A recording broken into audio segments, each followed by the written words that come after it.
Oke, iPad.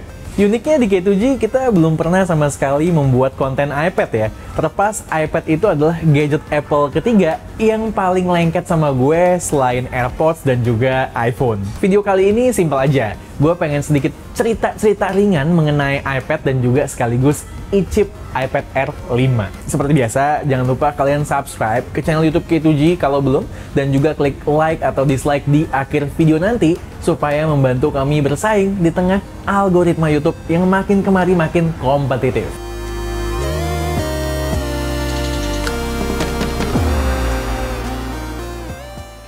Gue make iPad sejak Gen 1, tepatnya rilis di tahun 2010.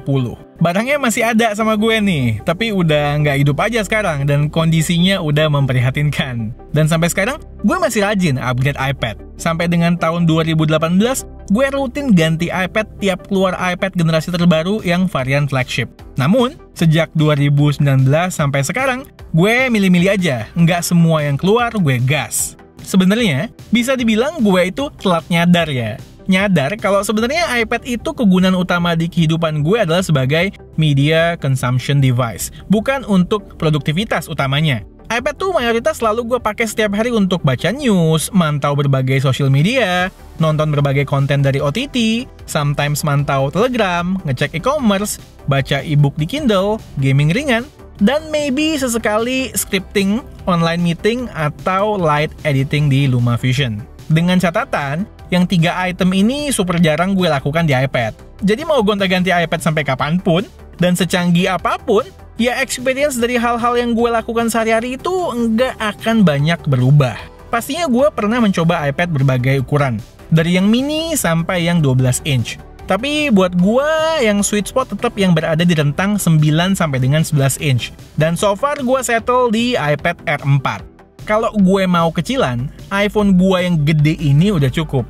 Kalau gue mau gedean, mending gue pakai laptop sekalian. Karena lebih berimbang aja experience antara berat nenteng-nentengnya dan fungsinya buat gue. Jadi gue nggak merasa atau kepengen iPad yang varian paling tinggi atau yang 12 inch buat sehari-hari. Di antara semua aksesoris iPad, yang sedikit memberi pengaruh kepada pola penggunaan iPad gue adalah keyboard. Contohnya kayak Logitech Combo Touch ini. Apalagi, pola pengoperasian UI-nya user-friendly banget di iPad OS yang sekarang dan mirip banget kayak Mac. Jadi, dalam beberapa skenario yang gue malas bawa laptop, di saat nggak ada kerjaan yang demanding atau ribet, gue bawa iPad beserta keyboard case-nya buat sekedar jaga-jaga. Tadi gue sempat bahas experience ya. Buat gue iPad dengan iPad OS belum bisa menggantikan Mac gue dengan Mac OS-nya. Ya, gue akuin lah, makin kesini OS iPad makin matang dan memberikan fitur-fitur yang perlahan mengarah ke use case skenario sebuah laptop. Tapi buat gue masih kurang banget. Contoh kecil aja deh, satu nih gue kasih. Fitur multitasking di tablet flagship Samsung lebih possible memberikan experience sekali berlaptop dengan fitur resizable window atau bahkan fitur DeX-nya. Di iPad, ya multitaskingnya masih belum sejauh itu. Sekedar ada dan cukup. Gue sendiri nggak menampik progresnya terus ada. Dan integrasi iPad OS di ekosistem Apple itu gokil. Lihat aja, fitur universal control yang bekerja begitu seamless dengan MacBook. Nah, apakah gue berharap iPad bakalan dikasih Mac OS atau minimal OS yang overall experience-nya sama kayak Mac? Apalagi iPad sekarang basis SoC-nya udah sama kayak Mac, M1 chip. Kayak iPad Air 5 ini yang lagi gue coba. Gue pribadi nggak berharap demikian. Gue fine dengan perbedaan antara Mac OS dan iPad OS sekarang. Terlebih dengan use case skenario iPad gue yang gue udah sampaikan tadi. Menurut gue lagi, sebenarnya ini lebih ke strategi bisnis Apple ya. Sebagai analogi, kita lihat aja kubu sebelah. Tablet berbasis Windows kan ada. Atau bahkan laptop hybrid yang touch base bahkan bisa dicopot jadi tablet juga. Microsoft dengan Windows-nya, mereka berani memberikan opsi atau experience seperti itu. Karena dari pandangan gue, mereka nggak punya lineup tablet yang sefenomenal iPad popularitasnya dan adoption rate-nya, terutama secara sales alias duit. Jadi ketika mereka melebur tablet dan laptop jadi satu, ya mereka have nothing to lose. Beda sama Apple yang merupakan market leader tablet sedunia. Ngasih macOS plek-ketiplek ke iPad, ya nggak lucu dong. Ntar orang mending beli iPad lagi. Udah touchscreen pula kan? Mana ada Mac yang touchscreen sekarang? Lagian, untuk menjadikan macOS mendukung layar sentuh nggak mudah. dan harus benar-benar matang. Apple kan nggak doyan tuh yang namanya setengah-setengah. Fun fact, tahukah kalian bahwa Apple pernah merilis 2 iPad generasi terbaru dalam 1 tahun? Yes, iPad 3 dan iPad 4 keluar di tahun yang sama. Gapnya kurang lebih 7 atau 8 bulan. iPad sebenarnya sebuah device yang nggak perlu keluar setahun atau bahkan 1,5 tahun sekali menurut gue. Karena dengan semua hal yang disematkan di dalamnya, minimal 2 tahun sekali cukup lah.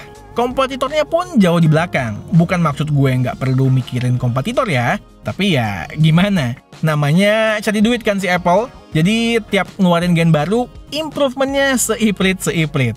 Nggak ada yang salah kok. Kalau gue jadi Tim Cook, mungkin gue juga akan mengambil jalan itu. Kita aja yang harus jeli menyesuaikan dengan budget dan kebutuhan kita. Ngomongin iPad, gue udah dapetin iPad Air 5 terbaru dari Studio Ponsel. Kalau kalian mau beli produk Apple yang original maupun aksesoris Apple yang original maupun third party berkualitas, bisa beli di Studio Ponsel. Barang-barangnya dijamin ori semua. Kalau kalian berminat, bisa langsung cek Tokopedia-nya, linknya udah gue taruh di deskripsi. Gue nggak akan bahas panjang lebar soal iPad Air 5 ini ya. Teman-teman gue udah banyak yang buat ulasannya dan bagus-bagus.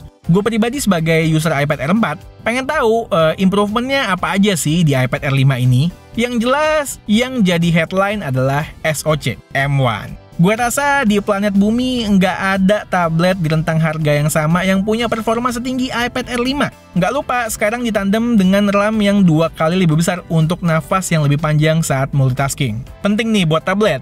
Dan perbedaannya berasa ya dibanding iPad Air 4. Aplikasi lebih jarang nge-close di background. Lalu sekarang kamera depannya di-upgrade menjadi lensa ultrawide 12 megapiksel dengan fitur center stage yang experience-nya super smooth untuk meng-capture pergerakan kita ataupun orang yang keluar masuk di frame. Berguna banget lah untuk group meeting misalnya. Masih terkait dengan kamera, baik kamera selfie dan belakang, ada penambahan fitur perekaman video Extended Dynamic Range. Tapi mengingat ini adalah sebuah tablet, ya gue nggak akan begitu care mengenai hal ini. Hampir nggak pernah gue pakai buat merekam video nih iPad. Foto aja sebulan sekali belum tentu. Terus terakhir ada opsi warna baru. Dan untuk yang varian seluler, sudah ada versi 5G-nya. iPad terakhir gue yang gue beli yang menggunakan fitur seluler data adalah iPad Pro 2017. Setelahnya Wi-Fi only terus. Keberadaan 5G cukup gue nikmati di HP aja untuk sekarang. Terlebih mengingat cakupan 5G di Indonesia. Kalau perlu internet di iPad saat lagi mobile, gue bisa pakai hotspot dari HP atau Wi-Fi. Tapi 5G tetap nice to have untuk memberikan rasa future-proof. Rest of the tablet kurang lebih masih mirip dengan iPad Air 4. Soal ketiadaan promotion display di iPad Air terbaru ini ya emang masih menjadi kekecewaan gue. Walaupun bukan deal breaker buat gue pribadi. Kalau kata Apple, ntar siapa boy yang beli iPad Pro gue?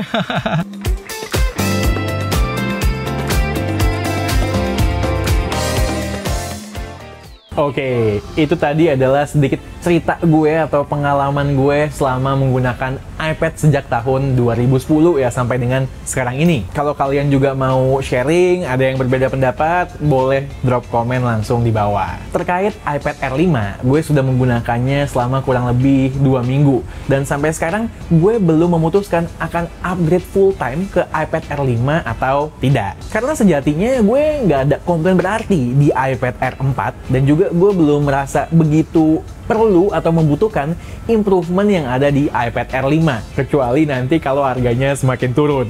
Tapi tetap ya, gue harus akui untuk sebuah tablet yang harganya kurang lebih dimulai dari 10 jutaan, iPad Air 5 ini sangat-sangat top. Di sisi lain, kalau kalian sama kayak gue merasa improvement yang ada di iPad Air 5 ini belum begitu perlu buat kalian, iPad Air 4 yang berada di harga mulai dari 8 jutaan itu juga masih seksi dan capable buat kalian beli. Selisih 2 jutaan itu antara iPad Air 4 dan iPad Air 5 itu bisa kalian pakai buat beli keyboard yang bagus loh, kayak Logitech Combo Touch ini. Intinya menurut gue, dua iPad kekinian yang value-nya itu terbaik untuk saat ini adalah iPad Air 4 dan juga iPad Air 5. Milih yang mana aja nggak salah. Dan kalau kalian tertarik, belinya di Studio Ponsel. Oke, sekian aja video dari gue kali ini. Gue Satish, and this is K2G. Tunggu racun-racun kami yang berikutnya. Bye guys!